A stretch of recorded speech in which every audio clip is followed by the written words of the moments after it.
What's up, internet? My name's Ian Bloom. Welcome to another episode of Min-Maxing Money. Today we are going to be talking refinancing. Refinancing is a decision that a lot of people are making right now. Interest rates are low, so not only are people reaching out to their mortgage loan officers are reaching out to their people in order to make these loans happen because both sides are incentivized to get these new loans. So let's talk a little bit about them. On the complexity side, mortgages score at about a 2.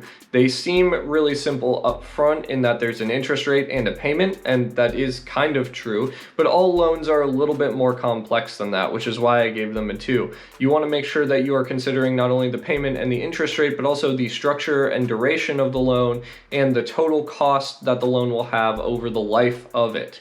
Because there are certain setups like adjustable rate mortgages where you may not necessarily be paying the same interest rate forever. And so you'll want to know what that structure is like and how that balloon period might affect your cash flow. On the cost side, refinancing scores at about a 2. Generally, there's not a lot of costs to go through with a refinance. There might be some closing costs and appraisal fees and those sorts of things, but it's not super expensive. It's just important to have an extra $1,000 or $2,000 on hand to cover some of these ancillary costs like the appraisal, because some of them often cannot be rolled into the loan.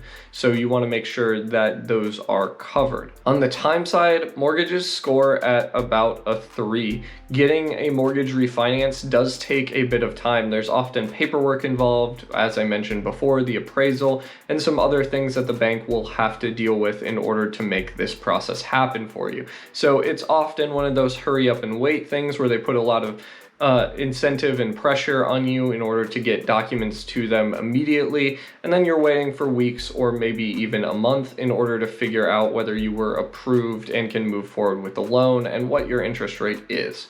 So the final question for this video is, are refinancing transactions worth it? And I would say largely yes. Especially right now with interest rates being so low, you have a nice scenario where you might be able to both lower your payment and lower your interest rate, as well as lower the total cost that your loan will have for you over its remaining duration. And that is a really powerful thing to have access to. It's just really important to make sure that you are aware of the structure of your loan so that you're not signing up for something that you don't actually want in the long run. Because right now is a great time to be refinancing, but we don't know what it'll be like 5 to 10 years from now. So I hope this video was helpful to you. If you have any further questions on refinancing transactions, feel free to reach out to me, and I hope you have a wonderful day.